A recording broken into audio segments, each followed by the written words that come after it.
ಇನ್ನು ಬಿಜೆಪಿ ಶಾಸಕರಿಗೆ CM HDK ಹಣದ ಆಮಿಷವನ್ನ ಒಡ್ಡಿದ್ದಾರೆ. ಬೀದರ್ನಲ್ಲಿ ಸಂಸದ ಭಗವಂತ ಖೂಬಾ ಆರೋಪವನ್ನ ಮಾಡ್ತಾ ಇದ್ದಾರೆ. ಸರ್ಕಾರವನ್ನು ಉಳಿಸಿಕೊಳ್ಳುವಂತ ನಿಟ್ಟಿನಲ್ಲಿ ಬಿಜೆಪಿ ಶಾಸಕರಿಗೆ ಸಿಎಂ ಎಚ್ಡಿ ಕುಮಾರಸ್ವಾಮಿ ಹಣದ ಆಮಿಷವನ್ನ ಒಡ್ಡುತ್ತಾ ಇದ್ದಾರೆ. ಈ ಆಮಿಷ ಒಡ್ಡಿರುವಂತಹ ವಿಷಯ ವರಿಷ್ಠರಿಗೂ ಕೂಡ ಗೊತ್ತಿದೆ. ಹೀಗಾಗಿ ಶಾಸಕರೆಲ್ಲ ಸೇರಿ ಒಗ್ಗಟ್ಟನ್ನ ಪ್ರದರ್ಶನ ಮಾಡ್ತಾ ಇದ್ದೀವಿ. ನಾವು ದೆಹಲಿನಲ್ಲಿ ನಾವೀಗ ಕೂತಿದ್ದೀವೋ ಅವೆಲ್ಲವೂ ಕೂಡ ಒಗ್ಗಟ್ಟಿನ ಮಂತ್ರವನ್ನು ಜಪಿಸುವುದಕ್ಕೆ ನಾವು ಅಲ್ಲಿ ಕೂತಿದ್ದೀವಿ. ಸರ್ಕಾರ ಬೀಳುತ್ತೋ ಇಲ್ವೋ ಅನ್ನುವಂಥದ್ದನ್ನ ನೀವೇ ಕಾದು ನೋಡಿ ಅಂತ ಹೇಳಿ ಪತ್ರಕರ್ತರಿಗೆ ಒಂದಷ್ಟು ಮಾತುಗಳನ್ನ ಹೇಳಿದ್ದಾರೆ ಭಗವಂತ ಖೂಬಾ. ಬೀದರ್ನ ಸಂಸದರಿವರು ಇಲ್ಲಿ ಇನ್ನೊಂದು ವಿಚಾರವನ್ನು ಪ್ರಸ್ತಾಪ ಮಾಡ್ತಾ ಇದ್ದಾರೆ. ಸರ್ಕಾರ ಉಳಿಸಿಕೊಳ್ಳುವಂತ ನಿಟ್ಟಿನಲ್ಲಿ ಸಿಎಂ ಎಚ್ಡಿ ಕುಮಾರಸ್ವಾಮಿ ಬಿಜೆಪಿ ಶಾಸಕರಿಗೆ ಆಮಿಷವನ್ನ ಒಡ್ಡುತ್ತಾ ಇದ್ದಾರೆ. ಅದರಲ್ಲೂ ಹಣದ ಆಮಿಷವನ್ನ ಒಡ್ಡುತ್ತಾ ಇದ್ದಾರೆ. ಈ ವಿಚಾರ ಎಲ್ಲವೂ ಕೂಡ ಹೈಕಮಾಂಡ್ಗೆ ಗೊತ್ತಿದೆ. ಬಿಜೆಪಿ ಪಕ್ಷದ ವರಿಷ್ಠರಿಗೂ ಕೂಡ ಈ ವಿಷಯ ಕಿವಿಗೆ ಮುಟ್ಟಿದೆ. ಈ ಕಾರಣಕ್ಕಾಗಿಯೇ ನಾವು ದೂರದಲ್ಲಿ ಕೂತರೂ ಕೂಡ ಒಗ್ಗಟ್ಟಿನ ಮಂತ್ರವನ್ನ ಪಠಿಸ್ತಾ ಇದ್ದೀವಿ. ಆ ಒಗ್ಗಟ್ಟನ್ನ ಪ್ರದರ್ಶನ ಮಾಡೋದಕ್ಕೆ ನಾವೆಲ್ಲರೂ ಕೂಡ ಗುರುಗ್ರಾಮದಲ್ಲಿ ಇದ್ದೀವಿ ಅನ್ನುವಂತಹ ವಿಚಾರಕ್ಕೆ ಸಂಬಂಧಪಟ್ಟ ಹಾಗೆಯೂ ಕೂಡ ಸಂಸದರು ಒಂದಷ್ಟು ರಿಯಾಕ್ಷನ್ ಕೊಟ್ಟಿದ್ದಾರೆ. ಸಮ್ಮಿಶ್ರ ಸರ್ಕಾರ ಬಂದು ಸುಮಾರು 8 ತಿಂಗಳು ಗತಿಸಿದೆ. ಸಮ್ಮಿಶ್ರ ಸರ್ಕಾರದಲ್ಲಿ ಕಾಂಗ್ರೆಸ್ ಮತ್ತು ಜೆಡಿಎಸ್ನಲ್ಲಿ ಯಾವುದೇ ಹೊಂದಾಣಿಕೆ ಇಲ್ಲ, ಪರಸ್ಪರ ವಿಶ್ವಾಸ ಇಲ್ಲ, ಒಬ್ಬರ ಮೇಲೊಬ್ಬರ ಆರೋಪಗಳು ನಿರಂತರ ನಾವು ಮಾಧ್ಯಮಗಳ ಮುಖಾಂತರ ನೋಡ್ತಾ ಇದ್ದೀವಿ.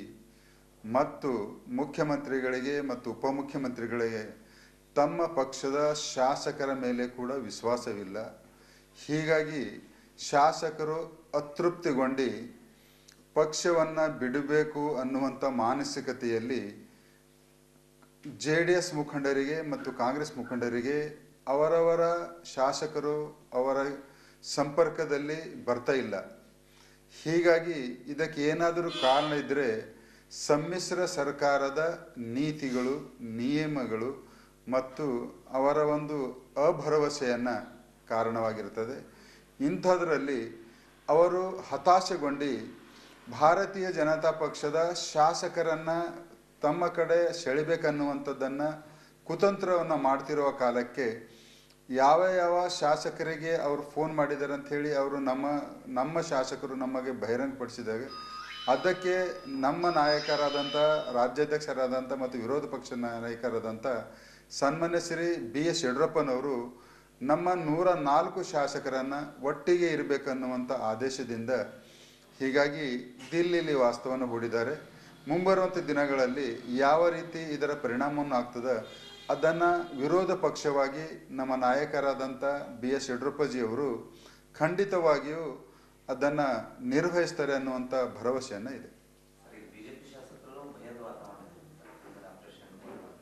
ನಮ್ಮ ಶಾಸಕರಿಗೆ ಭಯದ ವಾತಾವರಣ ಏನಲ್ಲ, ಆದರೆ ಮುಖ್ಯಮಂತ್ರಿಗಳು ಸ್ವಯಂ ನಮ್ಮ ಶಾಸಕರನ್ನು ಫೋನ್ ಮುಖಾಂತರ ಸಂಪರ್ಕಿಸಿ ಹಣದ ಆಮಿಷವನ್ನು ಒಡ್ಡಿ ತಮ್ಮ ಪಕ್ಷದ ಕಡೆ ಬರುವಂಥ ಆಹ್ವಾನಿಸಿರುವಾಗ ನಮ್ಮ ಶಾಸಕರು ಒಂದು ಕಡೆ ಇರಬೇಕನ್ನುವಂಥದ್ದನ್ನು ನಮ್ಮ ನಾಯಕರು ನಿರ್ಣಯಗಳನ್ನು ತಗೊಂಡಿದ್ದಾರೆ. ಹೀಗಾಗಿ ಎಲ್ಲರೂ ನಮ್ಮ ಶಾಸಕರು ಒಟ್ಟಿಗಿದ್ದಾರೆ ಮತ್ತು ಒಂದೇ ಕಡೆ ಇದ್ದಾರೆ ಅನ್ನುವಂಥದ್ದನ್ನು ಹೇಳ್ತೀನಿ. ನೋಡಿ, ಸರ್ಕಾರ ಬಿದ್ದು ಹೋಗೋದು ಬಿಡುವುದು ಆ ಕಾಂಗ್ರೆಸ್ ಮತ್ತು JDSಗೆ ಬಿಟ್ಟಿದ್ದು. ಬಿದ್ದು ಹೋದ್ಮೇಲೆ ನಮ್ಮ ನಾಯಕರು ಸೂಕ್ತವಾದಂಥ ಕ್ರಮ ಮತ್ತು ಹೆಜ್ಜೆ ನೀಡ್ತಾರೆ ಅನ್ನುವಂಥದ್ದನ್ನು ಭರವಸೆ ನನಗಿದೆ. ಯಾವ ಶಾಸಕರು ನಮ್ಮ ನಾಯಕರ ಸಂಪರ್ಕದಲ್ಲಿಲ್ಲ, ಆದರೆ ಕಾಂಗ್ರೆಸ್ಸಿನ ಶಾಸಕರು ಮತ್ತು JDSನ ಶಾಸಕರು ಅವರ ನಾಯಕರ ಸಂಪರ್ಕವನ್ನು ಕಡಿದುಕೊಂಡಿದ್ದಾರೆ ಅನ್ನುವಂಥದ್ದು ಮಾಹಿತಿಯನ್ನು ನಮಗೆ ಖಾತ್ರಿಯಾಗಿದೆ.